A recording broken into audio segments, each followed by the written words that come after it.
नमस्कार मेरे प्यारे मीठे मीठे बच्चों, कैसे हो। आज तो बुधवार है और हम फिर आ गए आपको कहानी सुनाने। तो पहले स्टोरी टाइम विथ मामुनी इस चैनल में आप सभी का स्वागत करते हैं। तो आज से बच्चों हम बताएंगे आचार्य स्वामी प्रणवानंद जी के बारे में।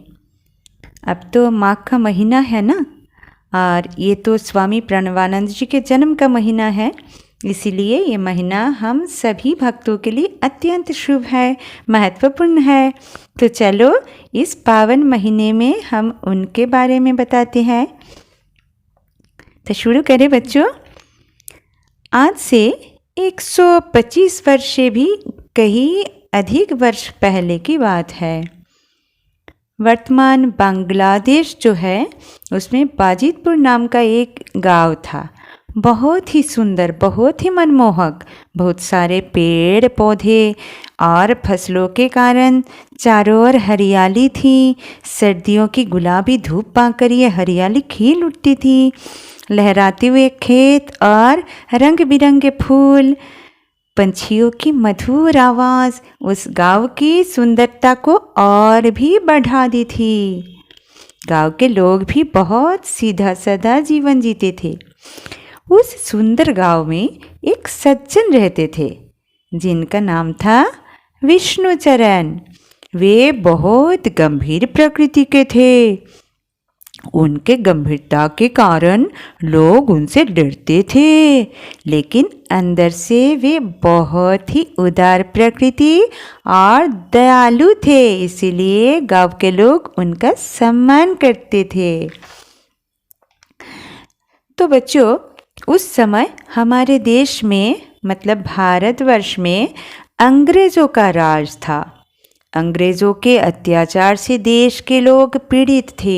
विष्णुचरण तो बहुत ही उदार और दयालु थे। लोगों का ये कष्ट उनसे देखा नहीं जाता था, इसलिए उन्होंने क्या किया जानते हो? उन्होंने भगवान शिव जी को प्रसन्न करने का निश्चय किया। वे भगवान शिव जी के भक्त थे, उपासक थे।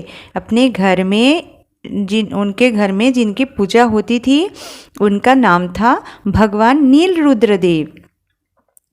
उन्होंने सोचा दुष्ट पाखंडी अंग्रेज़ों के अत्याचार से भगवान शिव जी ही सबको बचा सकते हैं, इसीलिए उन्होंने कठिन तपस्या शुरू कर दी। मग्न हो गए कठिन तपस्या में।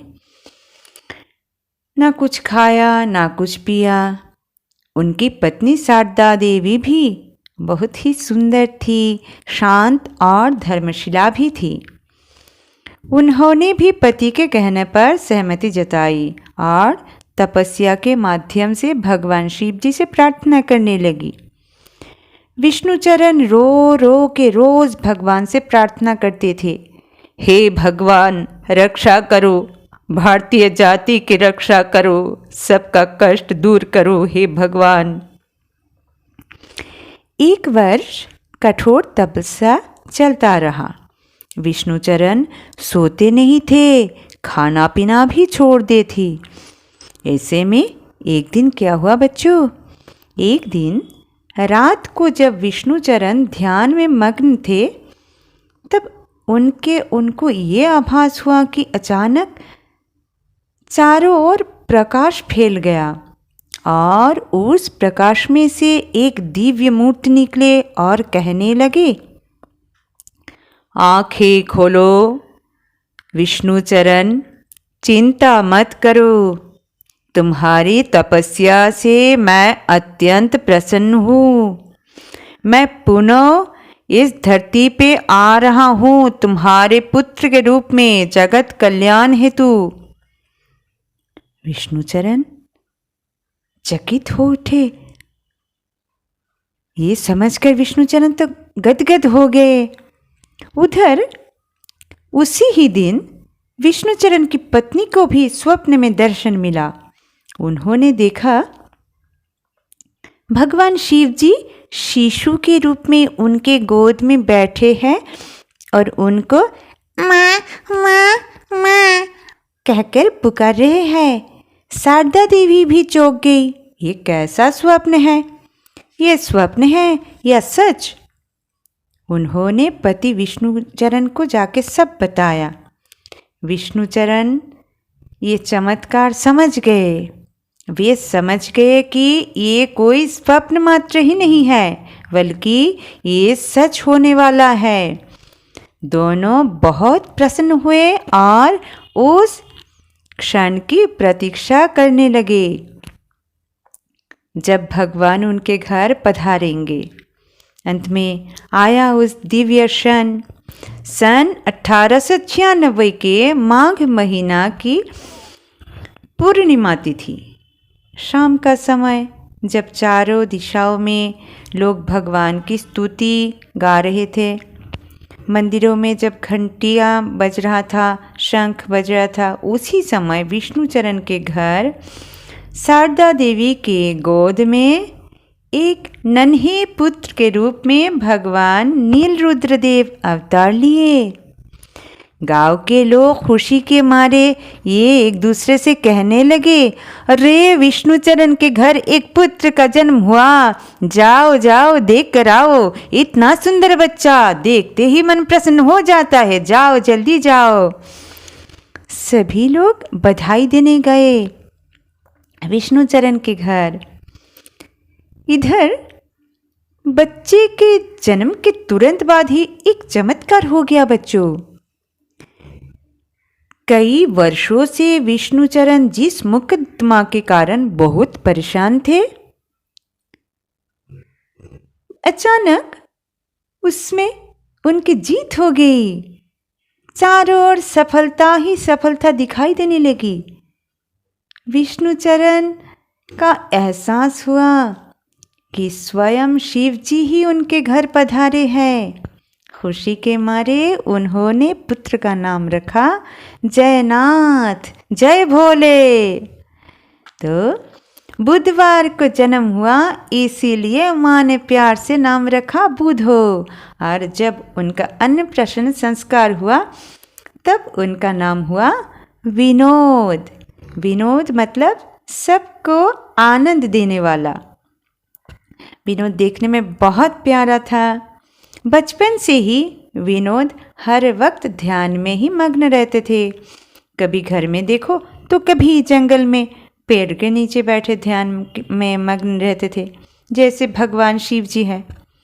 उनकी दीदी उन्हें गोद में उठाकर लाती थी और वे बहुत दयालु भी थे। जब ये नन्हे बच्चे थे तब एक गोधा को भी जब खुद के लिए रखा गया दूध पिलाकर बचाया। एक सांप को भी बचाया दूध पिलाकर। एक बार बड़े भैया के साथ बड़े भैया उनको लेके मछली पकड़ने के लिए उनको साथ में लेके गए।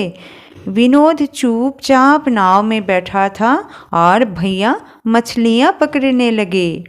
इतने में भैया के जाल में एक बहुत बड़ी मछली आ गई।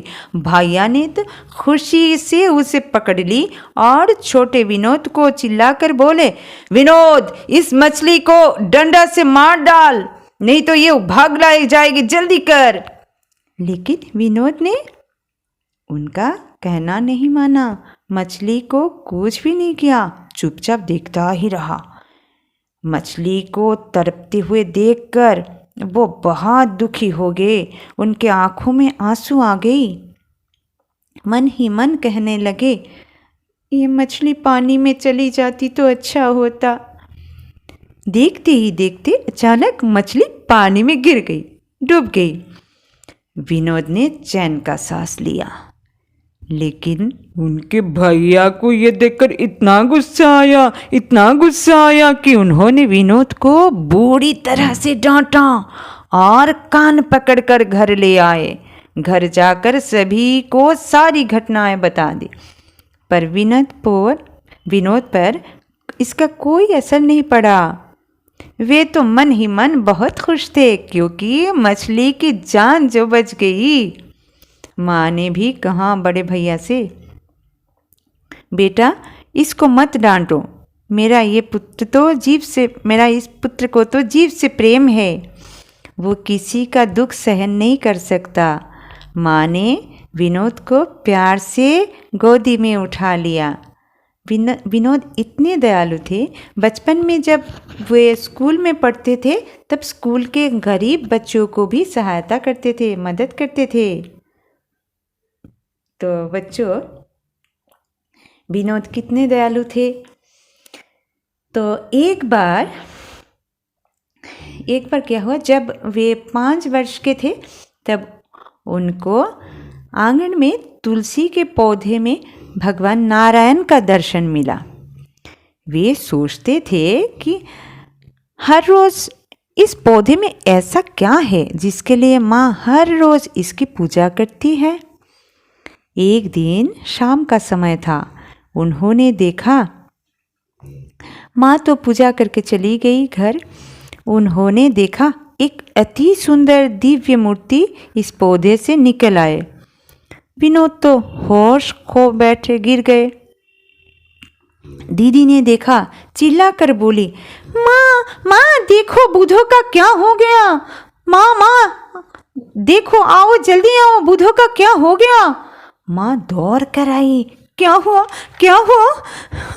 हुआ बुधो, आंखें खोलो बेटा, मेरे लाल आंखें खोलो, मेरे बेटे को क्या हो गया। हे भगवान रक्षा करो भगवान। बुधो आंखें खोल बेटा। तब विनोद ने आंखें खोला। आंखें खोलकर देखा, माँ ने पूछा, क्या हुआ था बेटा। विनोद ने कहा, माँ तुम हर रोज इसकी पूजा क्यों करते हो, ये मैं सोच रहा था। अचानक क्या हुआ, एक अति सुंदर देवता इस पौधे में से निकल आई और एक प्रकाश पुंज था और मेरे सामने आ गए। तो इसके बाद क्या हुआ मुझे पता नहीं चला। माँ ने समझ लिया कि उनके पुत्र को नारायण ने दर्शन दी। तो बच्चों, ये था आज की कहानी। तो आज की इस कहानी से हमने क्या सीखा बोलो तो, सभी से प्रेम रखनी चाहिए। भगवान ने हमको सिखाया कि जीव से प्रेम करो। सब जीवों में भगवान बसते हैं, इसलिए किसी को कष्ट देना उचित नहीं है, ठीक है। और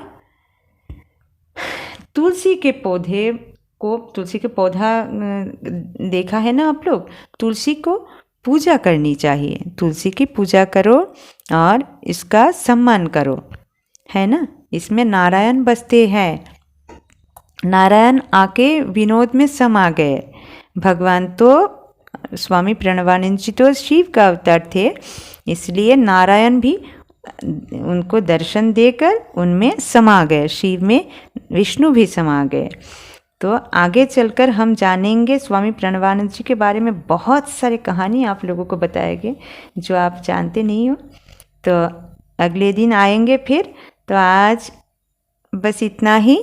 तो चलते हैं बच्चों, खुश रहना, स्वस्थ रहना।